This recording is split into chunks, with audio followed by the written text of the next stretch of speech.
we want from our artists and who gets attention is that very thing. The constant putting out of content, the constant, elements of addressing with new things, and that's a real challenge. That's a whole paradigm shift, a sea change, if you will, in terms of what artists used to be and what we required of them, and what is required of them today.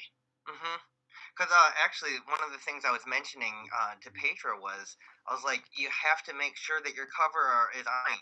I said, I know you don't care about it, but I said, oops, sorry. Hold on, let me just decline this call.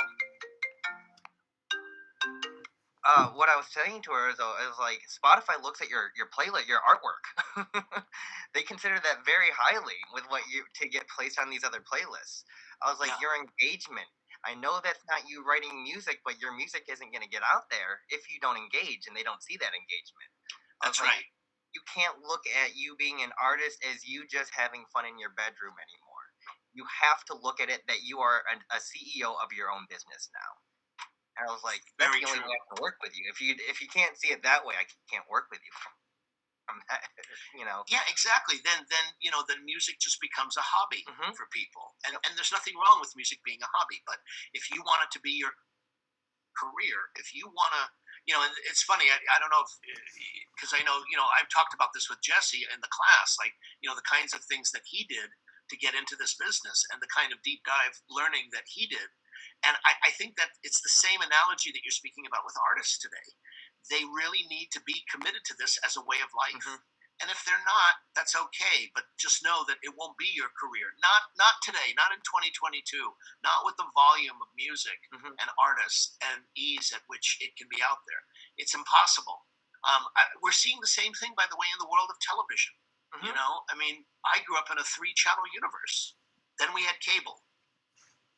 Then we had satellite. Now we have this infinite number of choices, infinite number of platforms. Nobody, we don't, I could say, hey, Jesse, did you catch that episode of XYZ last? And the answer is no, because I don't have the streaming services that he has. He's watching 2 other things on a channel that I don't subscribe to. It's like that collective, Right. We all used to know what a hit song was. We all used to know the hit song. Now, I would venture to say 90% of this country couldn't tell you what the number 1 song is. It's, you know what I'm saying? It's like, it's the tyranny of choice, so to speak, where we all have so much to choose from, and we can all go down our own little rabbit holes. And, but the point you made about engagement, that's so important.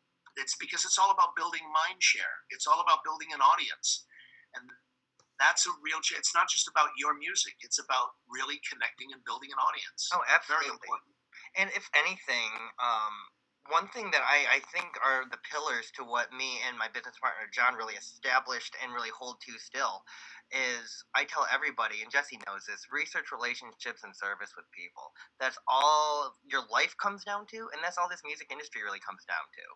Is, do you have the knowledge of what you're getting into? Do you have the knowledge of, before you go and talk to somebody, of not just talking about yourself, do you know your social cues? Do you know how to actually engage with people? And are you just trying to be selfish, or are you actually giving something to somebody? Because every artist that I work with, I'm like, listen, you got to give. It's all about giving. And if anything of experience that I have, the more you give, the more you will get in return. Completely agree with you. You're not going to see that until you actually do it. No, I completely agree. And I think on an artistic level, too, I think, along this line of conversation that you and I are speaking about, there's also a demand from the culture today that it's really beyond just a hit song, or really beyond just a good tunes. It's also about, well, who are you? Why should I care? Why should I give you my attention rather than the 55,000 other people that are trying to get my attention today? Artists, music, television shows, my mother, my boyfriend, my girlfriend, my father, my sister, my boss. That's the real challenge today. And I think it has totally changed the criteria for artists today, where they really have to step up and be aware of the concepts you're speaking about, where it's not only about content, but it's also about, what are you contributing? Why should I care? What do you have to offer? Who are you? What are your values? What do you stand for? I think 15, 20 years ago, it could be just about, the song or the hit song. But we had a different world then. We had a world where there was an apparatus to support just the song, and the song could make money. We don't live in that Right. world anymore. It would be like me saying, you know, get off of that cell phone and back on that IBM Selectric typewriter. It's like we don't live in that world anymore. That world is gone. So, I just want to be an artist. Well, okay, then just be an artist. But if it's to be your career, I agree with you. I think there has to be a whole different kind of consciousness and mindset. In today's age, it's all about relationships, in my opinion. And it's about, how do I know this person? How do I really connect with this person? What do they really have for me? Yeah, their music is great, but like, why do I care about them? And this is what I teach a lot of people. It's like, why do people actually care about you? Because your music is what I tell people is music is an extension of you, but you are not selling your music. You're selling yourself. Exactly. That's so true. That is so true. We don't sell music. Beyonce doesn't sell music. Justin Bieber doesn't sell music. They don't. They sell everything around it. Yep. And this is something that's really, and that's the point I was trying to make before, is that there's no economic model anymore. Right. I mean, seriously, there's not. It's everything around us. So that's part of what I meant when I was talking about the values have changed. Mm-hmm. We get whatever we want, whenever we want, on any number of platforms that we want, wherever we are in the world, on any number of devices, for free. So if that's the reality, which it is, to your point, who are you and what do you have to contribute? What do you have to contribute? Yeah, absolutely. Rich, if I also may, Petra, the artist I was talking to you about, who I work with, she's here. Hi, how are you? Rich. Very nice to meet you. Good. It's a pleasure to meet you. I'm so excited for this. Oh, great. I was just great. silently listening to this wonderful conversation and picking it up. We were just talking about some points that was being made. So yeah, Cameron was talking about just the whole values, how it's all shifted. Yeah. I mean, look, there were some artists I think in the past, in different eras, that embodied these kinds of things that you were talking about, Cameron. But today we live in an era where it's just so easy. Anyone and everyone can put their music up there. But then try getting people to pay attention to it. And like you said, what are you offering? And it's a process. It's a long process. It's a you've got to be at it in many ways. What are you giving? What's the relationship? It's not all. I mean, it used to be, here's my album. I'll see you in 2 years, Cameron. Bye-bye. and that worked for 40, 50 years, but we don't live in that world anymore, Of course, and actually, the reason I couldn't jump in earlier is because I was in a meeting with another company in I believe in England, because they actually want to start an affiliation with me and John as well. And something that really popped out to me, because they're the second one in the past month, is it really does come down to the relationship value, because not only am I getting something out of it immediately, but I have longevity now. And I think that also comes down to artists as well. Something of why I stress so much about pitching for independent artists and why they should also do it for themselves is that's not just going to be good for your next campaign. That's good for your entire career now. And that relationship is, in my opinion, better than the relationship that you build with your audience, because you're going to get something from that then. You're going to give something towards it, but then they're going to offer something in return to build your exposure a little bit more, along with building a better, stronger foundation with your audience then. Yes. So I am 100%, I'm always about pitching. Petra can tell you, it's like I eat, sleep, and breathe. How do you get to know another person better? I totally agree with you. I totally agree with you. It's about building community. Do you know who Seth Godin is? I know the name. Yeah, he's one of the foremost marketing experts in the country. And he talks about this concept that you were speaking of, that today, to really build something, it's really all about communities, tribes, as he calls them, where you build your tribe. And he mentions several artists, music artists, who have enormous careers, who, if I mention them, you wouldn't know who they are, but they're making 6 figures a year. Some are making 7 figures, but we've never heard of them. And that's something that I think goes right to the heart of what you're saying about, building and giving that value, because they made the contribution to their audience. So Jesse, I guess we've gotten off on this tangent. So I see everybody's starting to join us now. So Absolutely, and I want to thank you for your kind of, all of that was natural and led to some really cool conversation. You didn't know I was recording. I thought the 10 minutes prior to getting, okay. You didn't know, but the act of observing a phenomenon changes it. So I didn't want you to know I was recording because I was really enjoying the conversation. Okay. And Okay. you had good things to say, and I was just like, you know what, we're just jamming here. Let's talk. Let's have a Yeah. little bit of see where this goes. So thank you for that. Yeah, everyone, this is Ritch Esra. Rich has a huge background, but I'm gonna kind of let him tell you a little bit about himself. But I will tell you, Rich, where did story that was? We met through your work through Art Ford. Yeah. I've known Art for many years when he was at BMG, and we met through there. You were doing work with Art, and I reached out to you to be a guest in my class. I teach courses on the music business at Musicians Institute, and that's how we met initially. It was a couple of years back, and you were gracious enough to be my guest, and we've just stayed in touch ever since. Appreciate the I needed my memory jogged there, but yeah, absolutely, I definitely remember that. It's always good to keep your emails for reference, so that's also helpful. Um, um, yeah, it's been a pleasure getting to know you, and I just encourage everyone to have this community, and we appreciate you being here with us. Um, why don't you go ahead and tell us, a little bit Absolutely. about, Glad to be here. yeah. Why don't you tell us a little bit about your background Okay. and your story, and how it pertains to monetization? Okay. Well, I started in the music business in 1978. I started, 44 years ago as a driver for a trade publication, like a billboard at the time. It was called Record World, and I had that job through a friend of my family's, and it lasted 1 week. The reason they had to let me go was because the insurance policy, the driving insurance policy that the company held for their drivers, wouldn't accommodate someone my age. I was 18 at the time. So I lost the job. They had very high insurance, and the reason they did is because they were a big corporation. And if one of their drivers was in a car accident, they needed to be covered.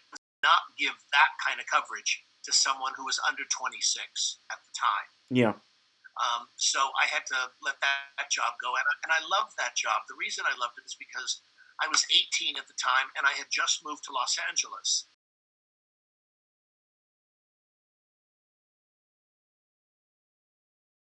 Not only looking for artists for the label, but building the relationships with the songwriting and the music publishing community. Finding material, finding songs, finding writers that could write songs, keeping an eye out for who the new up-and-coming writers were. And that's something that the guy I worked for, Clive Davis, he really encouraged, and he really became a champion of that. I mean, everyone in the industry knew when he would see a new writer that entered the charts, if they had like a song and he didn't know that writer, he would reach out to that writer. He never took the position, well, I'm Clive Davis, they will come to me. No. He picked up the phone and said, hi, this is Clive. I'd like to have a meeting with you when I'm in California to hear what else you have going on. So he was very proactive. That's how he found Diane Warren. That's how he found, Tom Snow and all these other like hit writers at the time. He made a stance to go after those kinds of people because he knew that his roster was very dependent on getting those writers. And I don't know, how many of you in this group right now are songwriters? You're all songwriters. Okay, so, one of the rules about songwriting, as you know, is that you, the writer, or you, the publisher and the writer, you have what's known as first right of refusal. If you have a song that you put out in the market, and let's say Taylor Swift wants to cut it, but so does Beyonce, and so does Adele. You have the right to say who gets the first recording. Okay, so Clive always knew that, and he always wanted the great hot material to come to his artists. So he made that become a very important part of his A&R process. Find the writers. He felt the songwriters were the key to everything.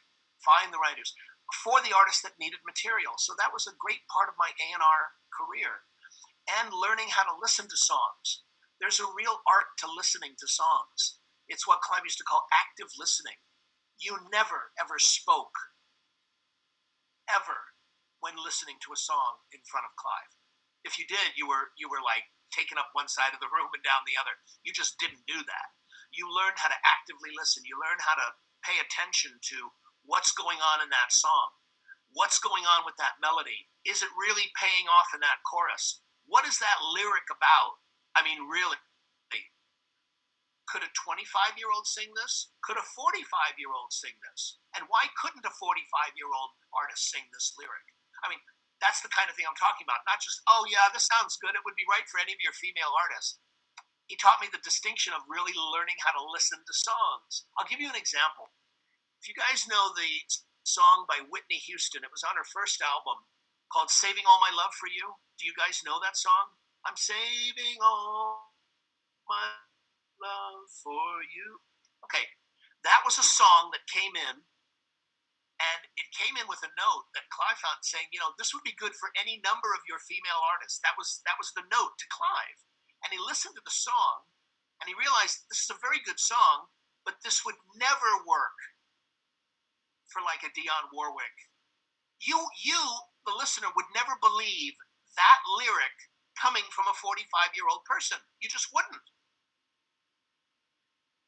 It wouldn't be believable. So, I mean, it sounds like a kind of nitpicky kind of thing now, but it's a very important distinction. Credibility. It's like understanding why was Wind Beneath My Wings, the huge Bette Midler hit at that years later, why was that a hit for Bette Midler, but not for the 5 or 6 people that recorded it before? Why was, certain songs recorded 4 or 5 times, but never had a hit record? Sometimes, and that's what I learned about the A&R process with Clive, is that it's the right song with the right artist making the right record. It sounds simple because, when you hear hits, it's like it all comes together. And of course, can you imagine Uptown Funk by anyone else other than Bruno Mars? Well, maybe you can, maybe you can't. I don't know, but it's that combination, of all those things. So I learned all that stuff from him, and I learned how to listen. I learned how to evaluate artists. I learned how to listen for lyrical content. What is an artist saying? What are they about?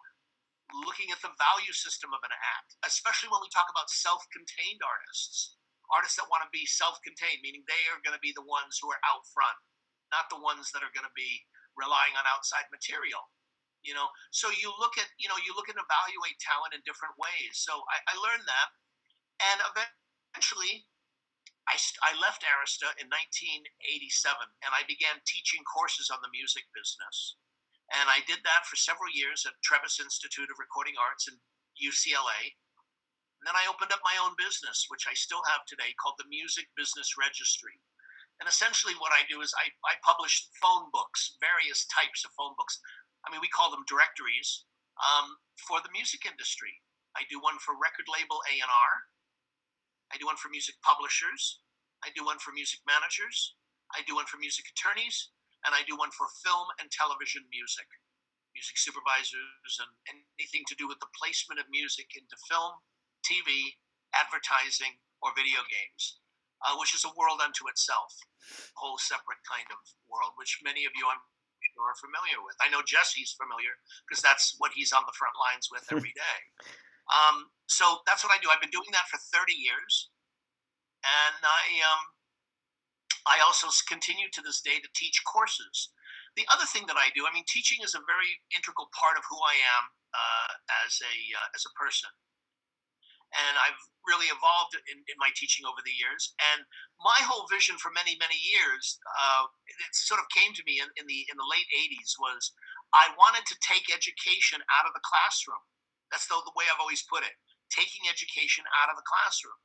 And the reason I use that phrase is because I was teaching at these very, very, even now, at these very high end institutes that were charging fortunes of money, and back then that was the only place you could get the information. Now, like I was talking with Cameron before we started, you have so many sources for information today. It all comes to you,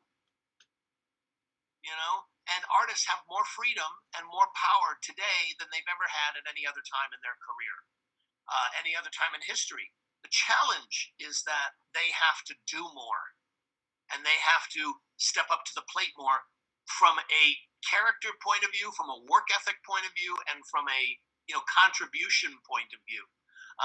That's what I think. The revolution of the music business, and make no mistake, the music business for artists has gone through a radical revolution. And what I mean by that is a radical upheaval of the established order, and it continues to evolve. And so, artists today, songwriters today, the burden of developing your own career, the burden of learning, the burden of connecting with a community is on you. I often say that record labels, even the big ones and small ones, they're not so much about signing talent as much as they are about amplifying talent. If you look at it from a metaphor, 0 to 100, can you take your career to 40? And, before you answer yes or no, it's a tall order. It's a tall order. It means, a lot of things of establishing a relationship with your audience. It means putting out into the world who you are, what you're about, where you're coming from, building relationships with the community that you want to, get involved with. And so it's that shift in values. I was saying before to Cameron that a revolution produces two major changes. One is a change of habits. The second one is more profound because it's subtler. It's a change of values. And that's what I think we have going on in the music business right now as far as artists and songwriters connecting with an audience, is we have a change of values. It used to be your music was enough. You just had to be a great writer, a great performer, a great singer. The artistic side. Now, we as a culture, we're requiring a whole different set of values, a whole different set of criteria. And, it's a real challenge. We're in the midst of that shift, that sea change for artists and for writers today, where it's not just about, I guess from an A&R standpoint and a music standpoint, I used to call it a faith-based business. A&R, songwriting, getting a publishing deal as a songwriter, as an artist, getting a record deal. They were faith-based notions, meaning the executive, the A&R person, the label had faith in their own judgment that you were an artist, you were a songwriter that was worth getting involved with, signing, and putting out into the world. Now, the reality was they were wrong 85 to 90% of the time, meaning that 85 to 90% didn't really connect. But when they were right, it paid for and helped all of the other people get over the castle wall. That's like kind of the metaphor that I use. Everybody like in Game of Thrones, storming the castle and getting over those walls. That's the way that artists were. Once you got over the wall, you kind of had, you could stay in there for a little while. Now, I always say the good news for artists today, there are no more gatekeepers. None. There are no more gatekeepers. That's the good news. The bad news is that there are no more gates. That's just the reality. Now it's, 500,000 people coming at you every day, trying to get your attention. And that's really where the whole shift has come. Yes, you can make music relatively for free. Yes, you can get it up on Spotify, your album. But the real challenge is, how do you build an audience And how do you build an awareness among, we used to have systems for that. They were called record companies, and they marketed and they promoted. But that was a world when we had far fewer. They controlled everything. They controlled that world. It's kind of like television. I was talking to Cameron before we started. There was a time when television was 3 networks and cable.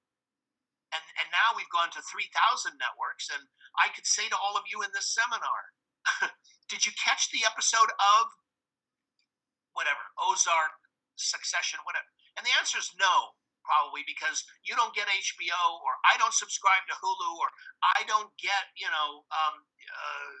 Amazon, or whatever it is, or Netflix. We've lost that kind of collective element.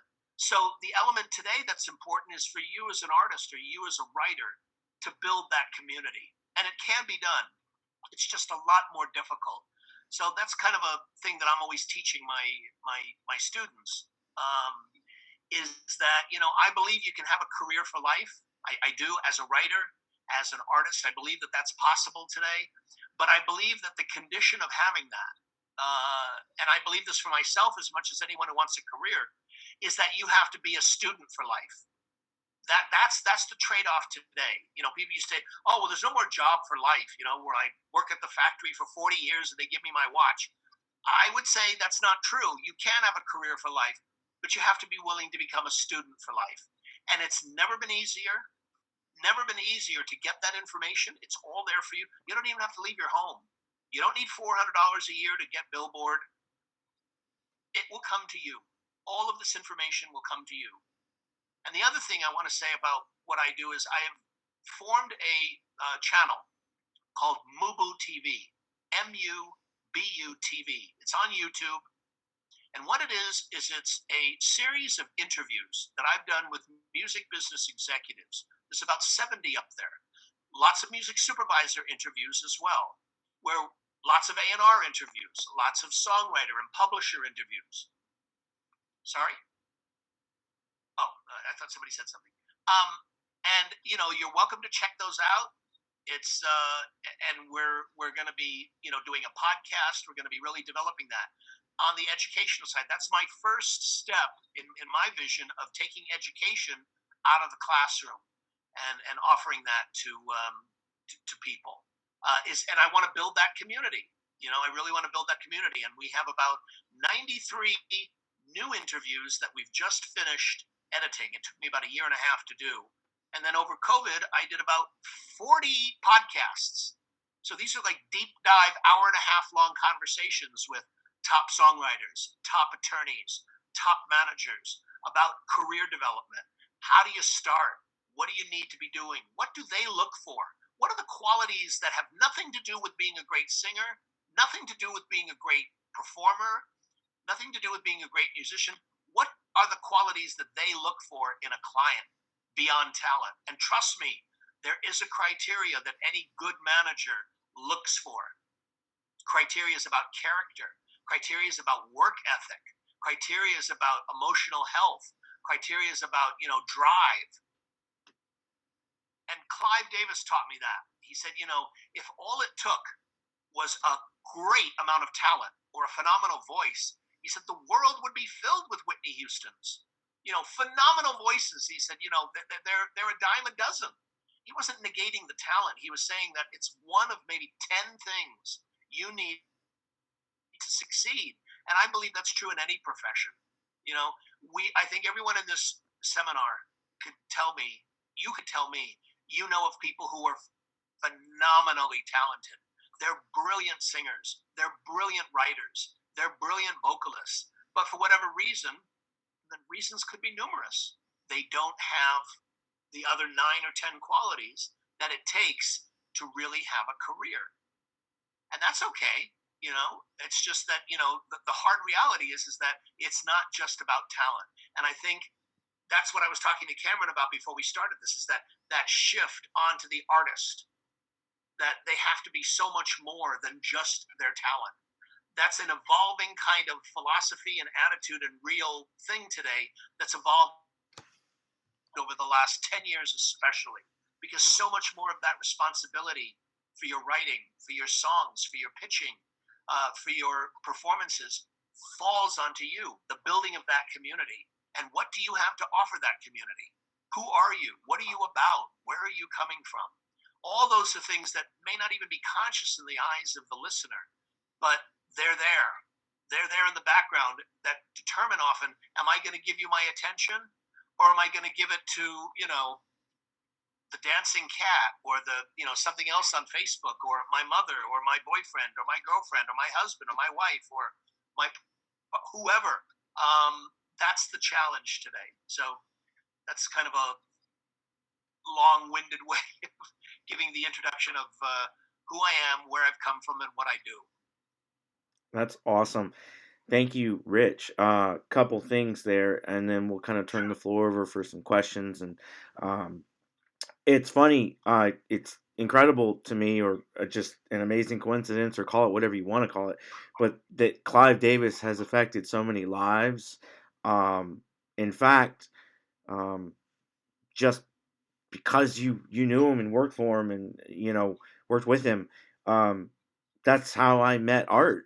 Through, I was working for the vice president of my college, and he says, come to this movie screening called The Soundtrack of Our Lives, which is Clive Davis's life told in Which and life story. That's his life story, and the amount of artists that this guy was like. To look at Clive Davis, you would never know that he was tight with pretty much every A-lister of his generation, and had that respect. So I was invited to the screening by Dave at the LA Film and Recording School, and he's like, drive, I don't care how far you have to drive, take a handshake from my buddy Art, as Art Ford, and that's how I met Art. So it's just interesting that Clive Davis affected my life, on, in a different way, but it's just funny how we're all connected by it. Another thing I know that we're interested in learning more about is the A&R side. I think Cameron had expressed some interest in that. We're definitely, and of course, just, building our network and crafting that philosophy behind. It's not just about talent, but it's about being well-rounded. Cameron, does anyone have any questions? Cameron, anyone?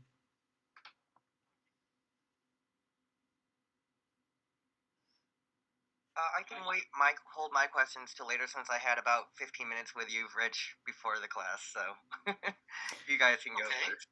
I'd be curious, Rich. Jesse, can I jump in? Oh, go for it. Yeah. Jesse, Eric had something. Hey, Rich. First, compliment on the film and TV registry. Not only is it helpful, but it's gorgeous. Oh, thank you. Looking at it. I like looking at it every time I open it. And before I got it, I spent 3 hours trying to find one email on the internet. I'm like, this is just dumb. This is just dumb. Just buy the damn thing. So it's a great resource. Thank you. I'm from Boston, and years ago, we all watched Amanda Palmer crowdsource $1 million in a matter of like a couple days. And what I know about Amanda is that at every show, she would stay and talk to anyone who wanted to talk to her. She was sort of the hyper extrovert and would connect with her crowds and remember people's names, and like, you know what I mean? It was just like you went to the show and you were her friend. That's not everybody. Not everybody has that amount of sort of emotional bandwidth, nor is every artist actually out there gigging, as much as she would. And I'm curious if, sort of from your experience, like other artists who have built community, if you can sort of speak to other ways that they have successfully created or found a tribe. Yeah, other people have done it. Some have done it through live performance, through touring, but that's, in recent times, that's, especially the last 2 years, that hasn't been as viable. Other artists have done it, I've known, by building a relationship with an audience. And it takes time. They've done it through content, whereby they will put their music out, they will build their mailing lists, they will have, different kinds of communication with their audience. They will do it with perhaps videos. They're not doing it every day. They're finding a sort of right kind of time and place, maybe once a week, where they do like what we're doing right now. I know that like what we're doing right now, I don't think necessarily existed back in when Amanda Palmer did it. Amanda Palmer had the thing that I always, I mean, look, Amanda's great, and I've talked to her about this. Is that she had one advantage going into it. The media made such a sensation of the fact that she was able to do it so successfully. The advantage she had is that she came from a very well-known band. She didn't start at zero. She started that process at about 40 or 50. It wasn't she wasn't Beyonce, but it was the Dresden Dolls. And so she was in a band that had been signed to Warner Brothers and who had some kind of, maybe not huge, but some kind of an awareness that she was able to amplify. But other people do it today through social media. They do it through things like we're doing right now. They do it through different kinds of content. I know there's, I forget the artist's name, but he was able to do it. He put his music out, it was fully produced record. And then he would do like acoustic versions of his songs once a week. And he would talk about like how the song was written, where it came from, that kind of thing. And he would build that kind of community, back and post that stuff online so that there was this whole coterie of content that was out there. This is the thing that's very challenging for a lot of people today. You had mentioned in your question that you said a lot of people don't have that emotional bandwidth or can't necessarily do that. The other way of doing it is that you have to have an enormous amount of bandwidth to create other alternative things, create the content, create these kinds of posts or events that we're doing, film a social media video, for example. Maybe do some. I know some artists have really been successful building a community with doing like a visual diary, where they talk to the camera and put that out. I think here's the answer to your question. I think there are many ways to do it. I think what each artist has to do, and this is a two-parter, each artist has to look and say, what am I comfortable doing? Because I don't think a lot of artists are comfortable with maybe some of the suggestions like you mentioned with like what Amanda did, or maybe some of the ideas that I'm talking about, or don't have the bandwidth to do that. The other thing that's even more important than that is, do you know the answer to the question, who is my audience? Now, I know that sounds didactic and like, duh, but you'd be amazed. You ask 1,000 artists, who is their audience? And more than a huge percentage will go, I don't know. I haven't a clue. Well, I'm sorry. You need to know. If this is to be your career where you're going to make your living doing this, you need to know who your audience is. And if you don't know, then start taking the time to learn. Start taking the time to learn who your audience is. Is it men? Is it women? Are they older? Are they younger? Are they college educated? Are they drinkers? Are they single? Are they married? Are they in relation? Who is your audience? Otherwise, metaphorically, you're just stepping up to the home plate in a baseball metaphor and hoping and praying to hit a triple. That's not the way to build a career today. So when you ask the question of, what are the alternate things you could be doing, I think that part of the answer, who is your audience, helps determine the questions that you're asking. Because it's like, how does your audience want to be communicated with? What are the things that they are interested in hearing about? Ariana Grande's audience, or that age group perhaps, if you're a pop artist, has a different kind of methodology. Maybe it's Instagram that you use. And you use story, and you use photos. That may be totally different than a singer-songwriter like Phoebe Bridgers. Totally. Entirely different audience, entirely different stations of life, different music. Yeah, the music I get, but I'm talking about who's the audience. And this is the thing, please don't ever use the term social media in a generic sense. Social media is anything but. It is not generic. Facebook is not Instagram. Instagram is not Twitter. And you need to know who your audience is before you start picking platforms, rather than saying, oh, well, I'll use everything. That's a waste of time. It would be. It's kind of like the thing that. Do you guys know who Russ is? The artist Russ. Does everybody know who that is? You know who he is. You know who he is, Cameron. Do you know? Do you guys know who he is? No. Okay. I didn't know who he was either. He's one of the most successful independent artists out there. He said a very interesting thing in an interview I read with him. He said, "I can accomplish more by doing posts and communication to my audience than I could if the New York Times gave me the front page of the Sunday Arts and Leisure section." And that really spoke to me, because what that was saying is Russ knows who his audience is. And the interesting part about that analogy is I remember hearing other artists talk about how they built their audiences from the old model. One guy had a book deal with Doubleday, and he was saying that he sold like this amount of books, and the publisher dropped him.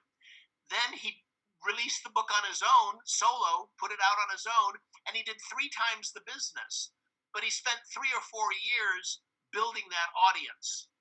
That's the point. So I think there are many ways to do it. There's social media, there's content, there's album covers, there's writing, there's Instagram, there's videos, there's things like we're doing right here now where you can meet up with your audience. There's live streaming. This is one of the newest ways. And during the pandemic, I met many people who were making very, very, very good money. When I say very good money, I mean like, 4 or 5 grand a month for an unknown artist out of England, for a girl in her bedroom making 5 grand a month on, Twitch streaming and, communicating with her audience. I mean, that goes to the heart of your question. Those are ways to do that. Now that can be built upon and amplified in terms of that. But I think the other thing that really helps in terms of answering your question too, overall, is that artists have to give access. This is something the old guard, when I say the old guard, I mean like, the Barbra Streisands or the Eagles or those kinds of veteran artists, they didn't grow up in a world where they gave access to their audience. It was kind of like, here's my new album, I'll see you in 2 years. And that was it. That was the world we all grew up in over the last 50 years. Now it's a little different. Now you have to give your audience access to yourself if you want to build your career as a new artist. If you study marketing things, if any of you are fans of Taylor Swift, she was a master at this kind of thing from the beginning of her career. Now she's a big star, and it takes on a little different element, but she's never forgotten that. She still manages to engage her audience on a personal level when she tours. And she doesn't have to do that. It's not going to affect her career. She could be just like, oh, I can't be bothered doing that kind of shit anymore. No, she doesn't. She still maintains that connection with her audience. She still has those super fans back and makes them dinner before a show. She still does the things that are necessary. Those are other things. One of the things that I remember talking with Amanda about back in that period, it was like 15, 20 years ago when she did that, is that she would do what they call meetups. She would, when she was touring in the town, or even in her own town, she would do like a meetup where she would have like she'd spend like $200-300 and have like a picnic where she'd buy everybody lunch and we'd all meet at the park. That was like the thing. If that's not comfortable, do other things. Do things like we're doing here, where you have the audience or whatever get to know each other and connect. In other words, it's all about building community today. That's the most important element, and it's something that's I fully agree. It's something that's the most time consuming, but it is something I think that pays off the most in building a foundation. We can look at the opposite. We can look at somebody like, I'll give you an example, Little Nas X. This is an artist who had no experience making music. He made his first like beat or whatever with Old Town Road.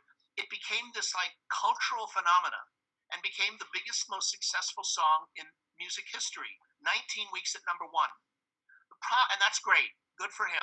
But the problem was he had nothing to follow it up. He had no album, and the label and his career had to like go into high gear to have something, anything. And there was nothing really that ever followed that up. Now, fast forward, 2-3 years later, 2.5 years later, and he's come with something, but you can see in that time there was a lot of work having to build an audience. It's no different than when an artist comes out of nowhere, a brand new artist, and has a massive, massive hit record and no base. It's kind of like, okay, next. Nobody's writing about them. Certainly nobody's wanting to go to their shows. So these are all kinds of ways that one can build the audience. And again, you have to know who your audience is in terms of building it. Don't build a career for yourself like Taylor Swift if that's not your audience. I mean, it sounds, of course, but a lot of people are following something or models that don't necessarily fit the audience that they're attracting. This is why I think it's so important that artists really know who their audience is, so they can design the best ways to communicate with that audience, to reach that audience, to have community with that audience, and understand that's fundamental and foundational. And again, no problem if you don't know who your audience is as an artist, then get busy learning. Get busy learning who your audience is. It's very, very important. Hey, Rich, if I may. Yeah. To what Rich just said about knowing who your audience is, and I didn't want to forget this, so I wanted to mention it kind of while he's talking about it. I was a server at a restaurant maybe, 11, 12 years ago, near the airport where I'm from. And we got a lot of the flight attendants and the captains who flew the plane staying overnight at our hotel because it was the closest, kind of, decent hotel around. So I was working at the restaurant, so I would get in conversations with all of the captains and flight attendants and anybody who really worked for the airline who needed to stay overnight somewhere. And the personal captain to DJ Tiesto was sitting at my table. And I'm like, and he had a high level of detail about what that experience was like. So I believed him. And, and what Rich just said, when I told him what I did as a DJ, and, I knew a lot less than I did now. I told him what my aspirations were and that I was really, I was following Paul Oakenfold and, things like that. That was, kind of my childhood. And the first thing he says to me, he goes, I have flown for years with Tiesto. I listen. Know who your audience is. And it's just interesting that Rich just mentioned that because that was the first thing he said to me. And that is not an overnight process, because when you actually put on the spot, I was like, I told him, he's like, you're all over the place. And I was like, it's just such a great thing, because it just, that memory I hadn't thought about that memory in like 13 years or something. And that Rich brought it up. I was like, damn, that's interesting timing. Absolutely. And as to what I want to add something to what you, go ahead. Oh, yeah, no, you go for it. No, I just wanted to say there's also another element to that too, Jesse, and you just reminded me of it when you were speaking about it, is that it's also about having the willingness as an artist to put out there who you are and what you believe in. When you say, like, knowing your audience, so many artists today are afraid of offending someone, of the blowback that they will get, because of whatever. But my feeling is that a lot of times when you do put stuff like that out there, your beliefs, one way or the other, you learn who your audience is. You learn, and sometimes it's painful, but I think that what you were saying is such an important thing. You can't be everything to everyone. You cannot please everybody. You will end up pleasing no one and having no career. Today, in 2022, this isn't 1982 or 92 when that shit could fly. Today, and that's part of what I mean when you have to put that out there. So yeah, you can't be everything to everyone. You can't be all over the place hoping to get this one and these people and Tiesto's crowd and Adele's crowd. And you've got to be willing to be committed to who you are. And that, I think, is, knowing who you are, knowing who your audience is, and not be afraid of that. Rich, out of curiosity, if there's an artist who is strictly writing just for sync and they don't care about image, brand, or anything like that, Yes. what would you consider their audience to be? Their audience is the marketplace. One of the most important elements to answer that question Alexandra Patsavas, who's she was one of the top people in television, music supervisors, and now she went to work for Netflix to handle all of their main TV. She said something on a panel once that I was doing, which I thought was absolutely, I'd never heard a music supervisor say it before. She said, they asked her like her cardinal rules. And I said, what are the things that you find most important? She says, one of the things for people who are in sync that is really an irritant to me is when people submit music to me for shows of mine that they don't watch. She said, nothing will put you out of my world faster than that. So to answer your question, for people that are in sync, they have to know the world of television. They have to know what songs, what shows use music, what ones don't. They have to know the tone of that show, the types of songs that they use. Do they have something that they feel really could be useful for it, tonal wise and so forth? They have to be knowledgeable about the world of TV, about the world of film. I always put that the world of film and TV, if that's your orientation, you've got to be very research driven. You've got to be on IMDb. You got to be knowing when shows are going into production. You got to be knowing when movies are going into production. The difference between movies and TV is profound. The time element. Sometimes it's years on film and TV, whereas television shows is every 10 days or something. You've got to have your own world of your songs, your paperwork, your metadata, your files, your stems really in place if that's your world. It's much more about that kind of thing, really being able to serve the customer.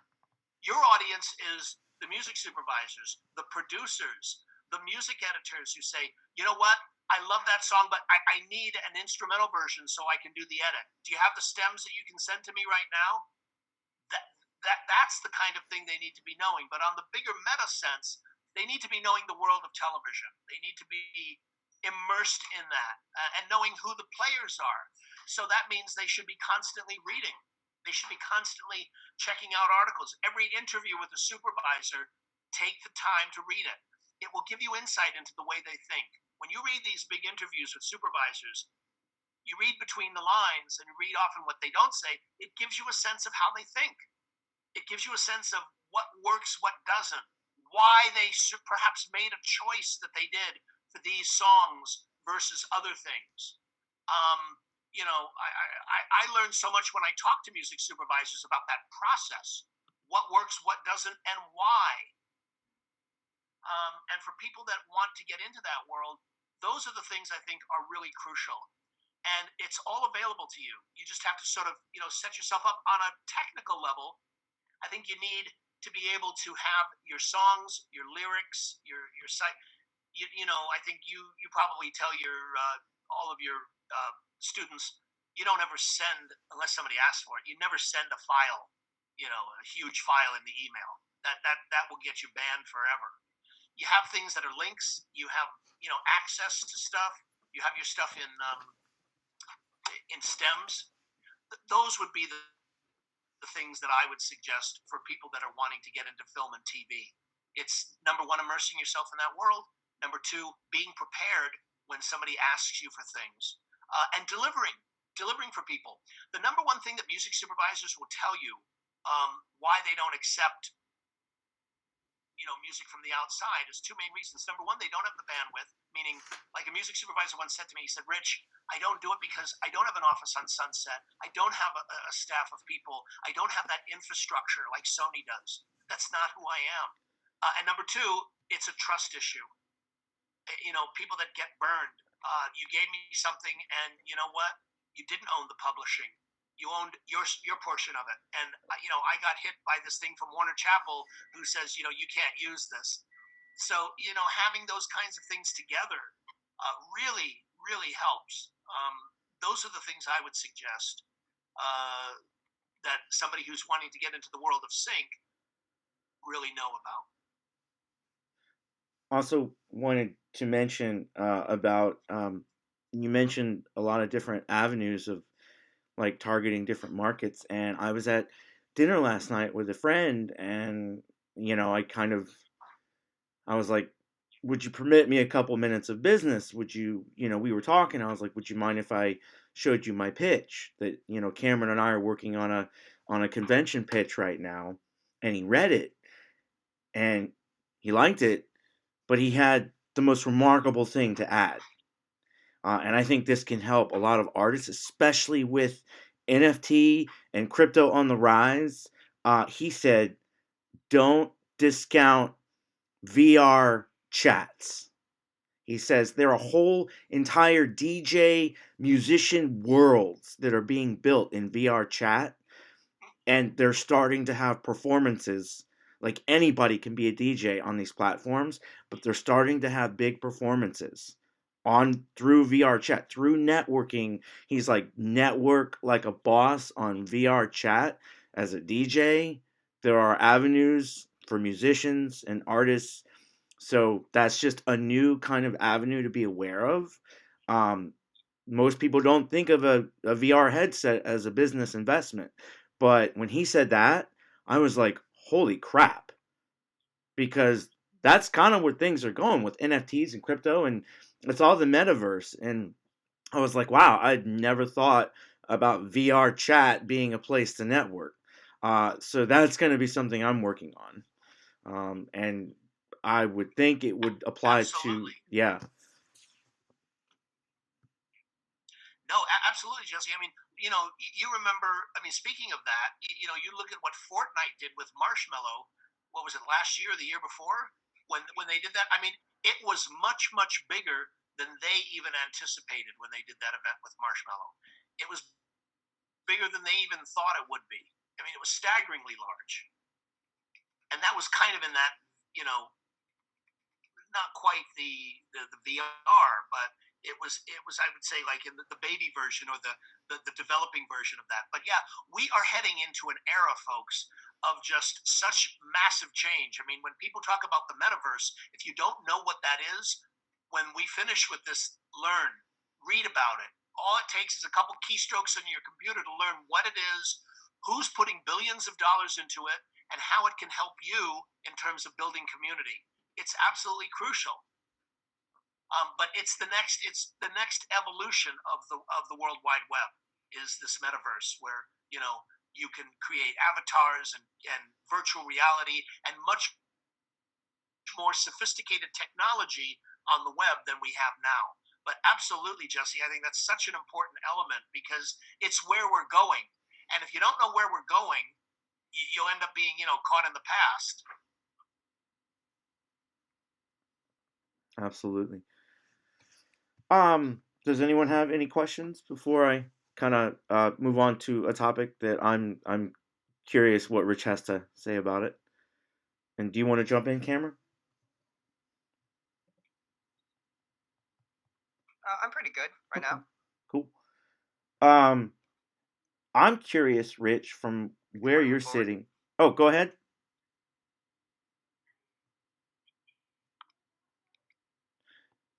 I'm curious, where you're sitting. What are some of the big missteps you see artists making, and how can we avoid them? Artists or people in film and TV. Either way, like what are some big kind of crucial like? Okay.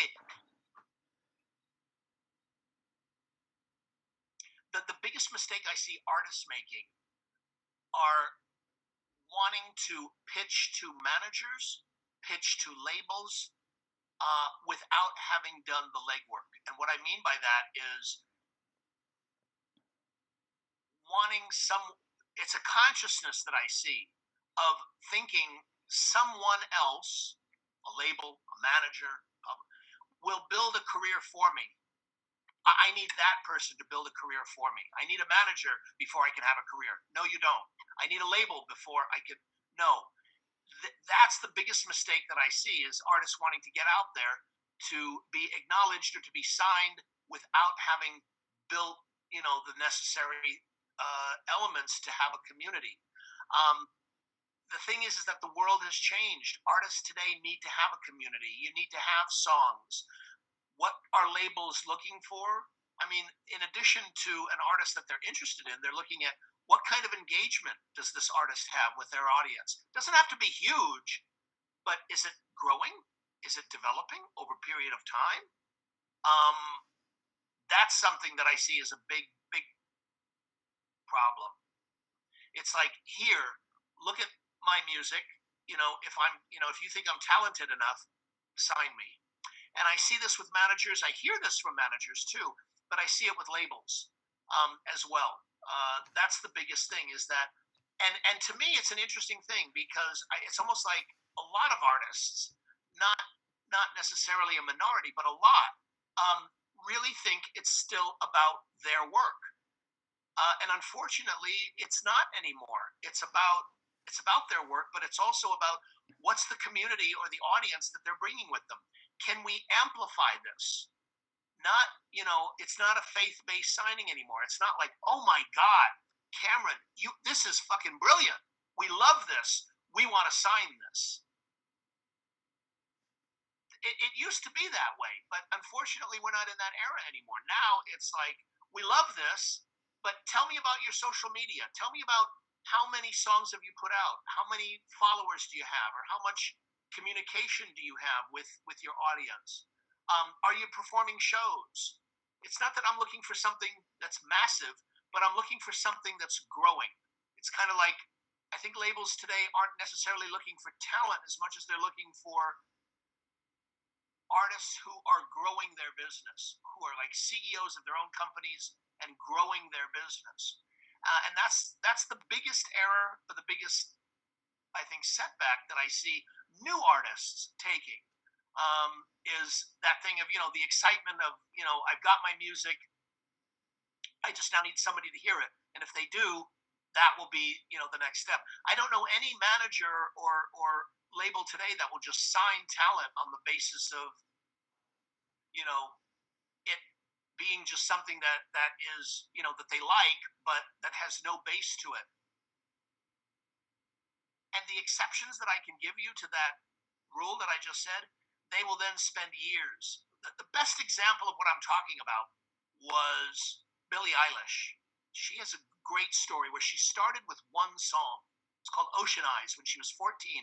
Darkroom Records, an independent label, put that out, and they built individual, step by step, song after song, one song, then another song, social media. It was a 3-year process between Ocean Eyes coming out as an artist and her album. 3 years. Most people don't realize that.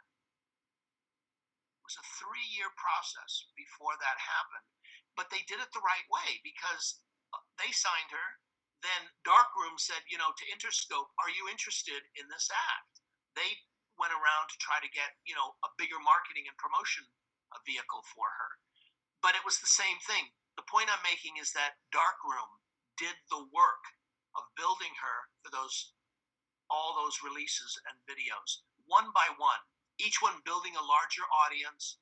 Then performances came, then that helped finance the video for the next one.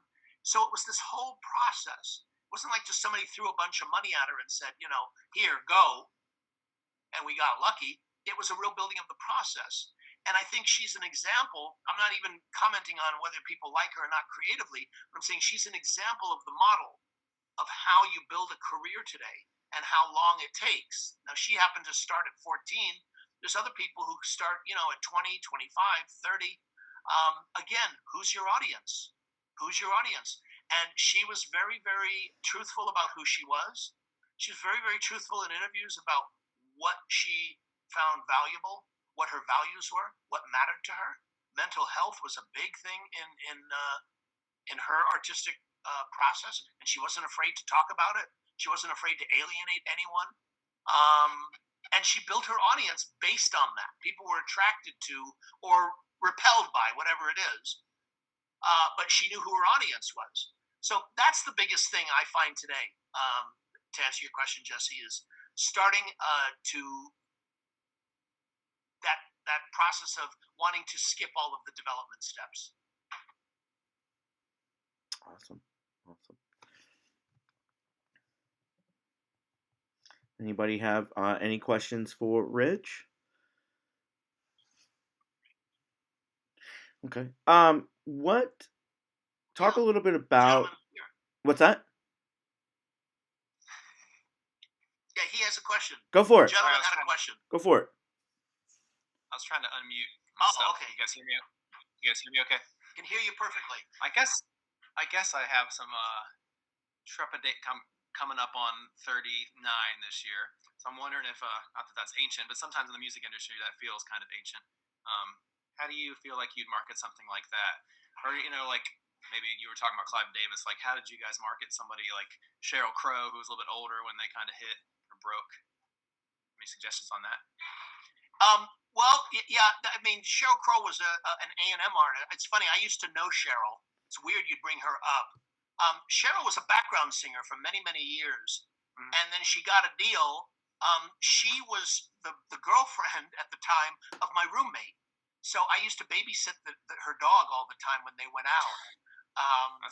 But she was great, and I remember. I'm just bringing that up because I remember that first album, and she turned in an album that A&M just said, "What happened? This isn't the artist that we, that we thought we were going to get." It's very slickly produced, and it got shelved. But they believed in her enough as an artist to where they put her with like 5 or 6 people to come up and write. That's why she called it the Tuesday Night Music Club. It was a group of producers and writers that she wrote all that material with.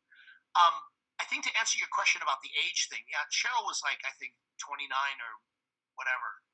Again, it depends on who you are as an artist. If you're trying to appeal to Justin Bieber's audience, that's going to be an issue. But if you're 39, are you writing to an audience that's 39? Are you writing to people that have those kinds of concerns? I don't think that's a problem. The issue for you will be connecting with that audience that you're going after. That's the real issue around age today in terms of building a career. And there are examples of people out there. I wish I could think of some that are, they're older, and they've managed to build careers for themselves when they didn't start at 18. Again, that kind of consciousness that you're asking about started at a time when pop music was the dominant form, and it was controlled by the label. And there was only one path, meaning the record label, to get there. Today, there's many different paths. If you're 39 and you really want a career in music, then, who is your audience? Do you know who your audience is? And, it doesn't necessarily mean that you have to appeal or that you're going to appeal to, 12 or 15-year-olds. Yeah. Now, if you are that kind of an artist, that is going to be a challenge if that's what you're doing. But if you're really wanting to appeal to adults, the 25 to 54 audience, then your material needs to reflect that. Your presentation, your artwork, your lyrics, who you are, what matters to you, your values, what you're willing to put out there about yourself, your worldview, that all has to be consistent with that. So that would be my advice to you regarding the age factor. It can be done. And I think, it's a lot more work. You can find a lot of independent labels and independent situations that can help that, but you have to sort of show that there's an audience for you, even a small one, who's interested in your work, and build from that. That's what Russ did. He's an artist who's, built that. And other artists have done it too, who aren't necessarily 15 or 18 or 19, who started their careers when they were older. To me, it's really about connecting with that audience. And remember, there are a lot of artists today. Don't just look at the Spotify top 20 or top 30 acts and think that and only that is the music business that we're in. It's not. It's a tiny little fraction of the iceberg. There's a whole world of music out there that's beneath that. Viable music, viable careers, people making good, solid six-figure livings. We just don't know about them. So that's what I'm really wanting to emphasize with regards to your question, because it's an important factor. Thank you. I appreciate it. Sure. Yeah. Question. Hi. Yes. That actually sparked a question in my mind. So, as an artist who I'm building a brand as well as obviously writing my own material, how much emphasis would you place on frequent releases? Because there's so much information I hear, especially bringing up Russ. That's somebody I've studied a lot. He released a song, I think it was every month for a year, even more frequently. So I'm curious, is that something that you would recommend, or do you recommend focus on the content and really quality material that you're releasing? Well, it's a challenge. I do recommend releasing songs on a consistent basis. I will say this: I think the concept of the album being defined as a body of work, is not something that brand new, unknown artists with no audience should concern themselves with, because we no longer live in an era where anyone cares. When you are a brand new artist, even if you're on Columbia Records, no one's going to buy your album. If you have hits, they may check it out, but even then, it's not like the era when Michael Jackson had hits, people bought the album more and more and more the more hits he had. So yes, I am a very big believer in consistent relationship with your audience.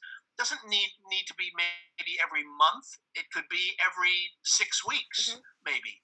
But trying to come up. Now, I agree with you. It's very hard. It's hard enough to come up with one great song, let alone consistently.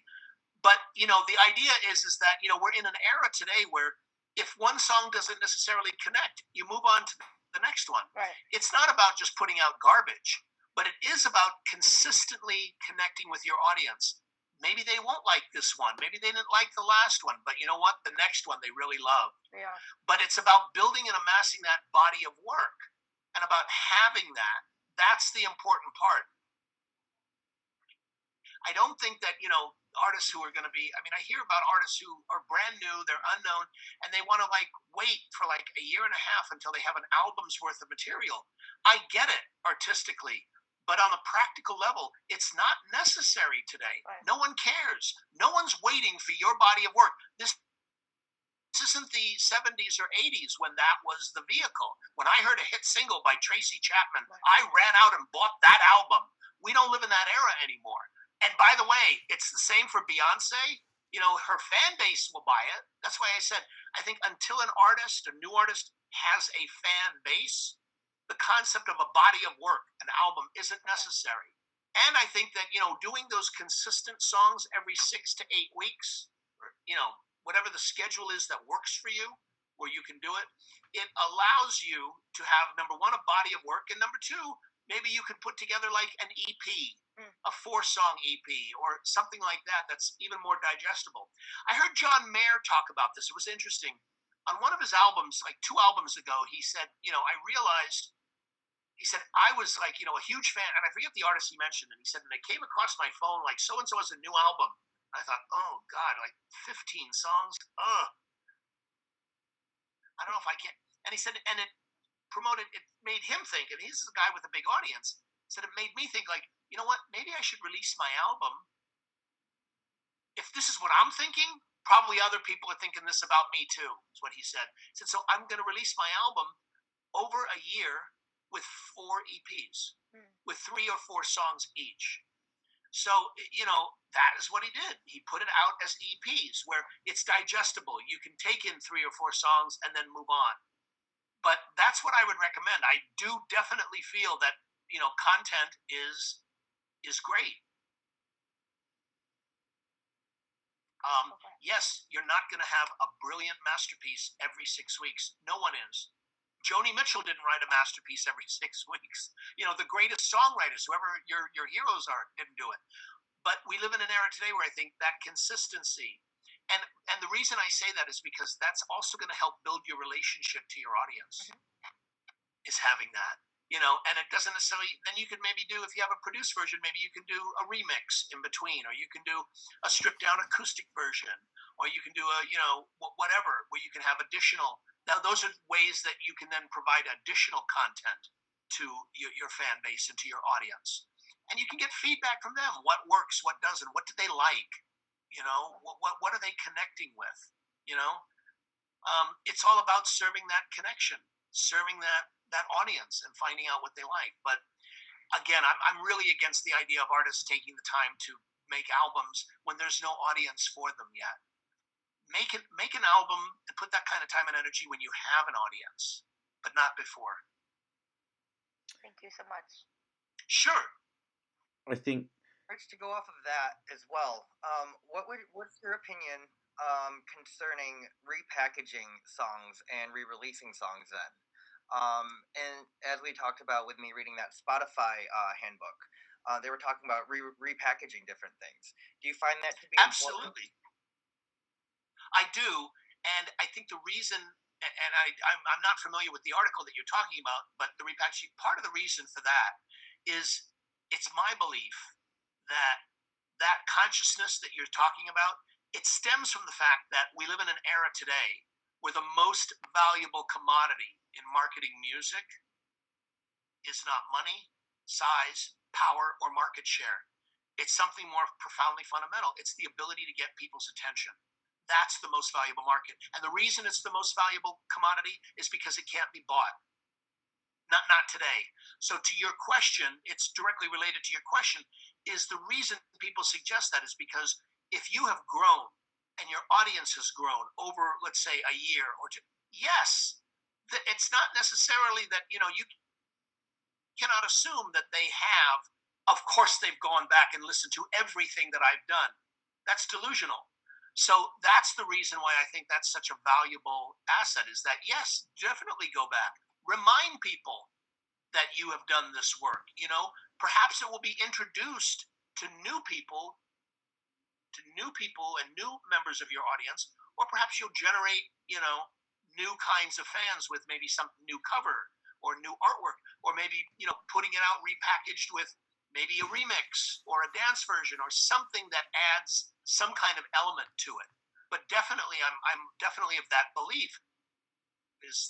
And I know where that stems from. It stems from the fact that it's hard to get people to pay attention to what you do. And often, you may think, well, I released that 8-9 months ago. Well, yeah, but you have an audience now that may not be aware that that came out that long ago, nor do they care. But if you're presenting it in a new form, that's all that matters to them. So, yeah, I definitely think that that's a healthy idea. Definitely. Awesome.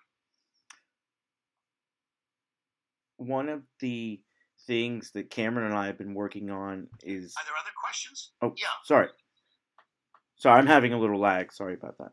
No, I was asking you. Go ahead. What? Oh, one of the things Cameron and I have been... Okay, that's okay. You were saying one of the things you and Cameron are working on. Yeah, we have essentially torn down 13 years worth of videos that I had released under, my kind of original brand. And some of the conversations we had centered around, if you look at Daft Punk, and this is a good example of consistency, but they built demand around a rarity of their releases, and especially their live performances. Like, they would not perform but once every couple of years, few years, 4 or 5 years sometimes. And every time they performed, it made headlines because they don't release things often and they don't perform often, but when they do, it's really good. So there's consistency, but they built a huge demand around anything that they would put out because they didn't put out things that often. And I always thought that was a really practical way to focus on producing more music than per se releasing more music and performing more. And it worked really well for them, and there are other artists that have done that. And Cameron and I have talked about like repackaging, re-releasing things. We're presenting new information to a new market, polishing certain things, but we spent a couple of years rebranding. And so it's just, it came up, and I wanted to like put it out there that Cameron and I have been doing this for several years. Um, and so if there's any questions as to like, or if it's helpful, that process takes a lot of time when you're trying to speak with, a new voice, a new brand. But it has been worthwhile to kind of repurpose, repackage, and rebrand. But it takes a long time, and there's a lot of information that you need to consider. Like Rich was saying, your vision, your mission, your values, who is your audience. But just having gone through it, I just thought it was really relevant to what Rich was saying about consistency. Yeah, so just wanted to put that out there.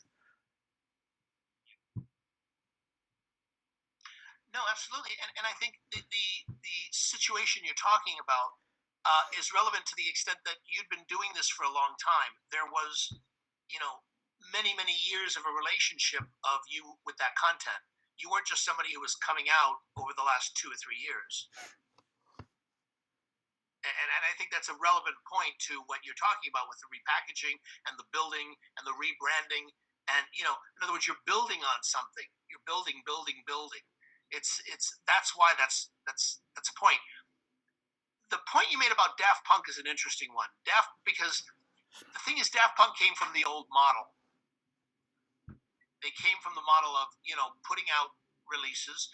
Their identity was always that was their shtick. It's kind of like Marshmallow. Nobody knows what this guy looks like. And that was their whole thing, was they were shrouded in mystery. They didn't put releases out. They didn't do things every so often. But they had been around for how many years? I mean, how long was their career? It was like, I remember Daft Punk back in what? Was it the 80s? And early when they first started, in the like new wave movement, they were French artists, I believe. Yeah. And they built their career through clubs and came up through, definitely building on that model. And I guess, for whatever reason that, I think they retired, didn't they? Yeah.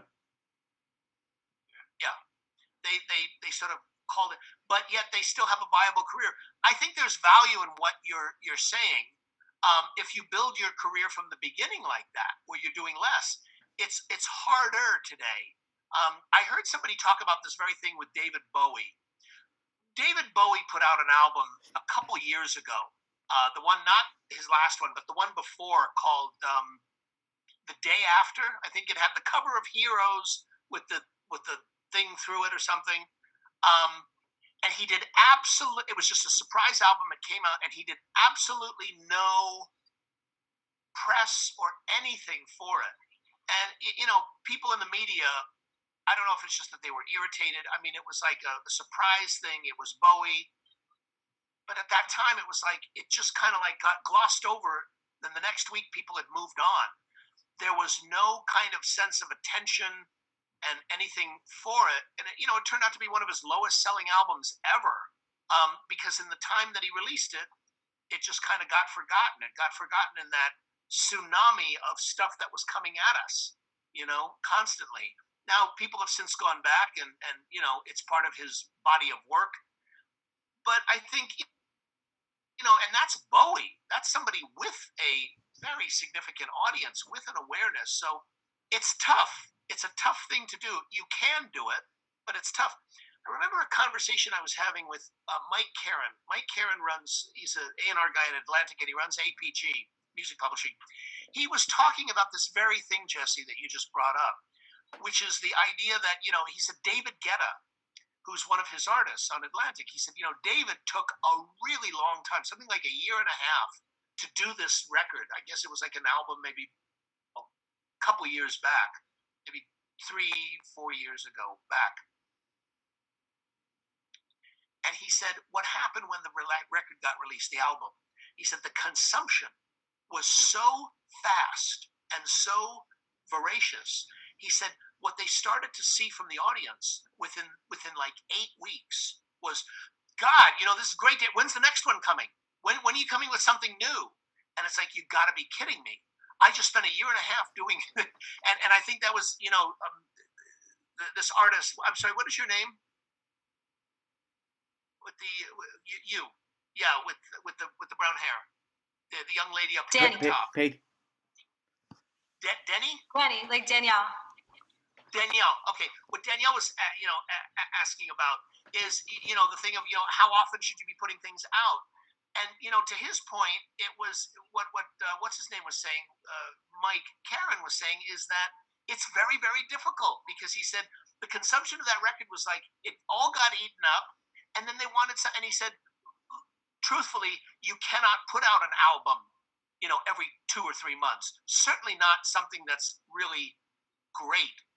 You could maybe do a song, but not an entire album. So he said, David really got into this quandary of, is it really worth it for my audience, again, looking at my audience, to really put music out in this way? That's the thing. Scooter Braun, who manages Justin Bieber and Ariana Grande, he talked about this very same concept with the last Justin Bieber record, which is that, maybe we don't put out an album. He had just finished an album. And that maybe the idea is you put out a single every 4 or 5 weeks, which is what they did. And that's Justin Bieber, who has a big audience. But it's that same concept of like, if I get it, I'm just going to like devour it. And they want, in other words, you want the attention to stay on the work for a longer period of time. So they didn't put the album out. If you go back a couple of years, the same thing, Drake had an album a couple of years ago that had a song called God's Plan on it. It was the biggest album of the year at that time. It's like 2018, 2019. And Drake made a very specific marketing request of his label, who like couldn't believe it, which is, please do not put out a CD of this album when I put it out for at least 5 or 6 weeks. And they were like, what? Are you kidding me? And he said, no, I'm not kidding you, because I know who my audience is. And my audience is a streaming audience. It's an audience that gets their music from me via streaming. They're not a CD buying audience. Yeah, you'll sell a few, but I guarantee you that's it. So they listened to him. He was right. When the album came out, and it was the biggest album of that year. 3 billion streams of the album. Hands down the biggest album of the year. Do you know what he ended up selling on CD? Less than 250,000 copies. This is the biggest album of the year. So this goes right to the heart of knowing who your audience is. It's a very, very important point. So I just wanted to bring that up, Josie, because this is a thing that I think as an artist, you have to make the decision, what is the release schedule? Again, your audience too. If your audience is somebody who's going to demand stuff on a constant basis, you have to listen to that. Maybe Daft Punk's audience wasn't demanding, work from them, or they didn't need to put out work or a new album every year. I'd have to go back and think about, who that audience was and who they were reaching with that music, because I know their audience evolved over the 20-something years, and and then they had that pinnacle where they had massive hit singles and so on and so forth. So it was a building process. But to your point about putting out less work over a period of time, you'd have to consider a few things before making that decision or not making that decision, like what we talked about. Thank you. Are there other questions that you guys have? Yeah, the gentleman on the right. Sure, I'm on the bottom on my screen. Oh, okay.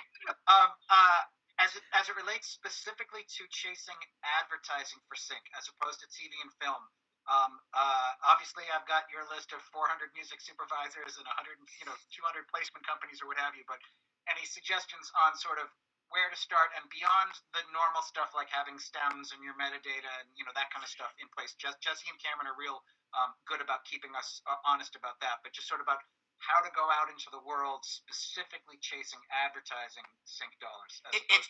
That's the holy grail of sync, and the reason it's the holy grail is not only the monetary payment. that's kind of insignificant of it. It's also because it's the most difficult to get, and the reason it's the most difficult to get is because every sync that you succeed in placing in advertising has usually a 25 to 80 million dollar campaign behind it. That's the reason that sync, for the most part, for television, for advertising on TV or streaming or whatever, um, is so difficult. That and the fact that the advertising world, there are a lot of decision makers. It's not like TV that will maybe, the music supervisor and the producer can decide. In sync, it can be, 10, 15 people. It's a much more difficult kind of relationship, I think, to maneuver. It's not like here's my song. It's also what's the brand? Who are we talking about? Are they asking you for a song of yours that they're going to use, or are they asking you to craft something unique to that particular product? So advertising works both ways. If it's a sync, then it's about developing the relationship with the producers of the spot, and that's difficult because a lot of times it's multiple people. There are in the film and TV music guide, I only list the advertising agencies that have a music person. But trust me, when you talk to those people, they will tell you there are many others involved in the decision. The producers, the client themselves,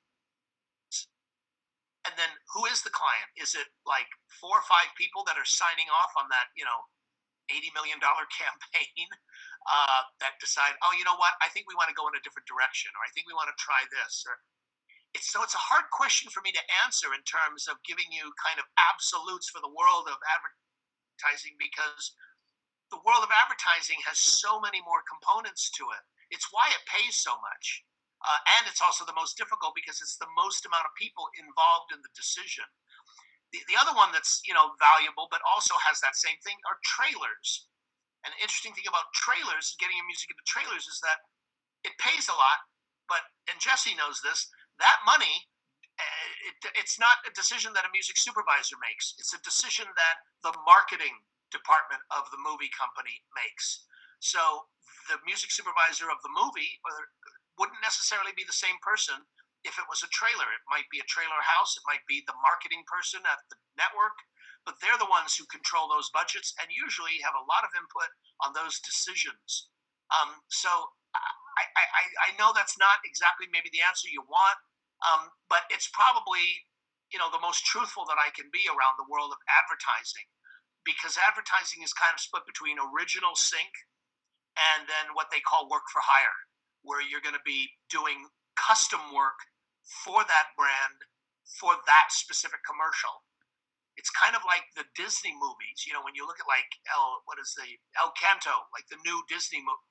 When you talk or look at the writers of those songs, oh God, I mean, when you read the interviews with them, they will tell you like, oh, but they want the lyric in this line to be this, and can we have more of the? It's like they micromanage that stuff really, really intensely. And a lot of times I've heard from some of the commercial production houses on music, they do the same thing when it's a custom job. So, I guess that's the best answer I can give you in terms of advertising. Just developing those relationships. I don't know if anybody else has experience in the advertising. You do. On the bottom left, did you have a point you wanted to make on that? Danny? I just wanted to share a tip that I think could be helpful for people. So I'm in music, but I also run like a marketing agency, and so I got a client that has like a small business in New York, and so like I'm taking my musicians and having them like write for the client, and then like teaming up with a film company to help like produce it. And so like a tip for people to get into practice of like that is like building relationships with like small businesses, and like because they might not necessarily be connected to these like giant like advertising agencies, and they have like small budgets, so you might be able to like negotiate something with them if you show them their work. So show them your work. Sorry. So that's just a tip I have, is like reaching out to small businesses if you want to like start getting involved with like creating songs for like businesses that like don't have those kind of budgets. That could be a way to do it.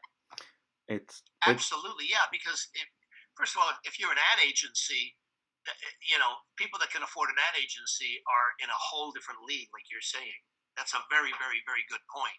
But you may have like a couple $1 million company that doesn't use an ad agency, and you can develop relationships with those people probably easier than you can the whole thing of an ad agency. Yeah. I wanted to interject. I would even expand on that a little bit more too. With sorry, Jesse. Oh. But I'd expand on that a little bit more from what you said, Danny, as well, because what I'm doing actually with Petra and Eric is, we're doing the same thing but for Spotify playlists. It's like get the smaller ones and then they will be recognized because of the quantity for the larger ones. That also goes with, I feel like, anyone for like record labels, small record labels first too. Like just start small, build your quantity and your growth that way, and then the bigger ones for the quality, in quotes, comes after that. So no, that's very true, because I know a lot of those Spotify lists, and there's thousands of them, affect like things like Rap Caviar and the ones with millions. They're not created in a vacuum. They're created exactly the way you're talking about, by like seeing, they look out into the world like you're talking about, Cameron, and see what's moving, what's happening with all of these other smaller ones. That it's like that farm system. And now that's probably truer in the music business than it ever was, where you build things because it's so much easier. Jesse, you have probably more experience in that. Did you want to add something to that? Just that we're always talking about building relationships, and as we've been talking about, know your audience. And so and I know, like, Danny, you're new, but like that's why I've really been pushing for, think about the commercials that you see on TV in your market, like the heating and air conditioning, the local companies. Like, think about what makes you unique in your market, in that, like, I'm not in your market, you're in your market. So use your music to your advantage in your market for sync. So go after the heating and air conditioning companies. Go after the chimney fireplace commercial that I've been seeing. Go after, any of the home builders that just like start listening to commercials, and not they're trying to sell me something, but what can I sell them? Because God, their music is really bad and I could do better, which you may very well be able to do. You could say, man, that commercial is not as good as it could be because the music is just subpar. So think about your market, put on a nice shirt, offer to take them out for a drink, introduce yourself, go into the office, set up a meeting, say, hey, I am working in this market. I can make something for you. I also, and if you want, you can be like, hey, I've got a sync agent. And if you're needing, I don't know, iconic stuff, they could maybe help you. But the point is, think about where you're unique in your market, and then figure out a way to take your music and apply it to that unique position that you're in. So just really think about what you hear on TV, radio commercials that use music. Just think about any small local companies that may or may not use an agency, that might have a budget for a $1,000 work for hire agreement that you're, or a $600 work for hire agreement, or whatever it might be. Because if you think about where you hear music, and if you think you can take that example and make it better with your music, and try to approach that in a professional way, is just think about what market you're in, because that's so unique to you, and that's how one way you can set yourself apart is go shake some hands. How many people are actually working in sync in the town that you live in? It's going to be different wherever you live, but probably not a lot of people, that you can name are going to have, kind of the benefits and avenues that you can explore. So just something to think about. Yeah, Danny. Yeah. And my other thought, what you said is so true. Like there's so many small businesses that are looking for stuff like everywhere. But my other tip that just popped in my head, and sorry, I have ADD, so my brain kind of like jumps a lot.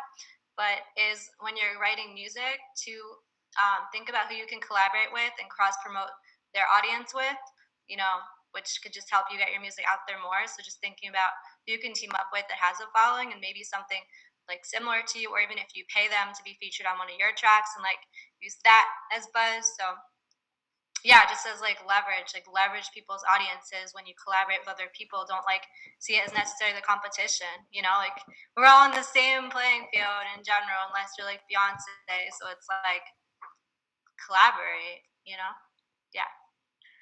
No, it's actually that's a great point, and it's something that I want to address with artists.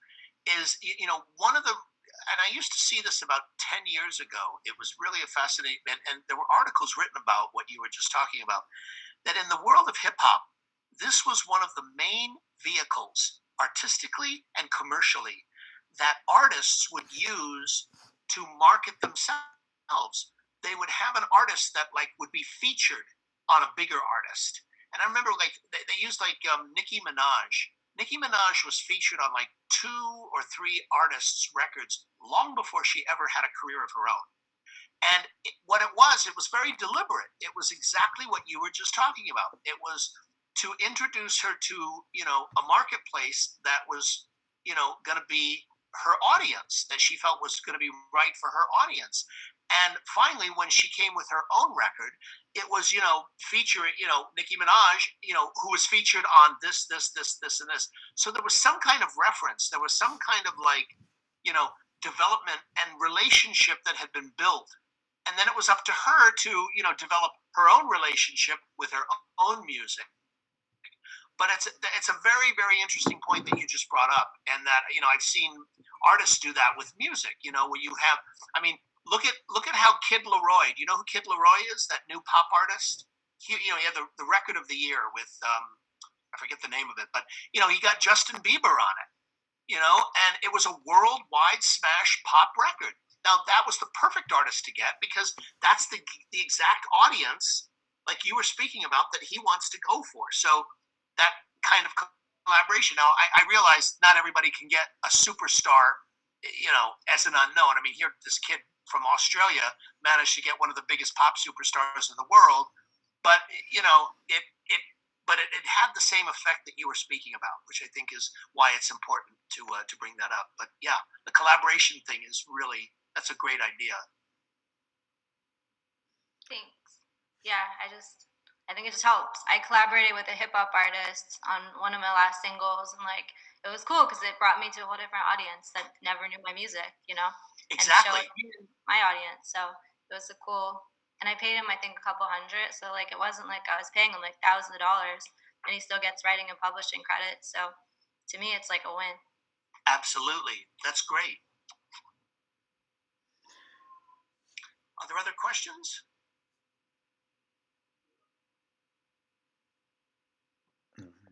All right. Unless anyone has anything they want to add, we do need to wrap it up here in a few minutes. And we definitely want to thank Ritch and all of you for your time. Really appreciate you being here. But I'll leave the floor open to anyone who needs to say anything, and just we'll let Ritch get on with his day. All right. I just want to say thank you. Thank you for taking the time to be here and talk to us and Sure. your energy and presence and ideas and advice. We all appreciate it. Yeah. Thank you for the time. Thank you for having me. Thank you, Ritch. Really appreciate it. Sure. Thank you. Anytime. Thanks a lot. Thank you. Okay. And if you're interested, you got it. If you're interested in any of the interviews that we've done with music supervisors or people like that, go to MUBUTV, MUBUTV.com, and you can check out the interviews with managers, with publishers, with A&R people. If you want some insight into how they think, what they look for, what their criteria is with artist managers, and check that out. So, there's a lot of great information out there for you from people who are on the front lines doing this. So I hope you find it valuable. Do you ever like interview like consultants or like people in music that aren't necessarily like supervisors or like famous managers? Yes, I do all the time. Yeah, most of the people on my thing are not famous at all, or they're not big. They're just in those fields. But yeah, definitely we have a few consultants on there that we've interviewed. But definitely I interview people like that. Most definitely. How would And yeah. how would you would just email me, Ritch, Okay.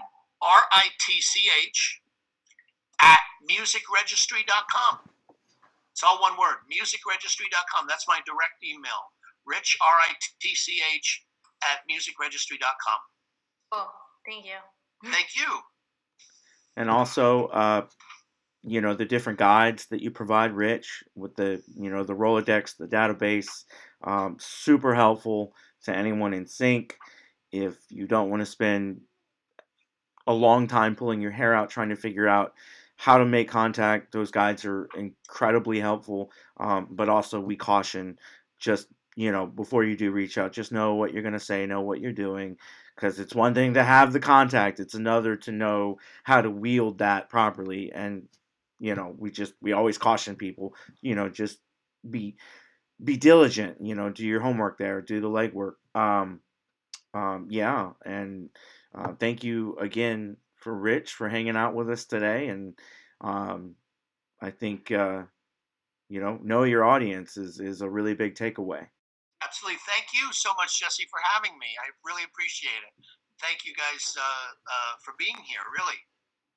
All right. Thank you so much. All right. Thank you. Thank you, everyone. Have a good day.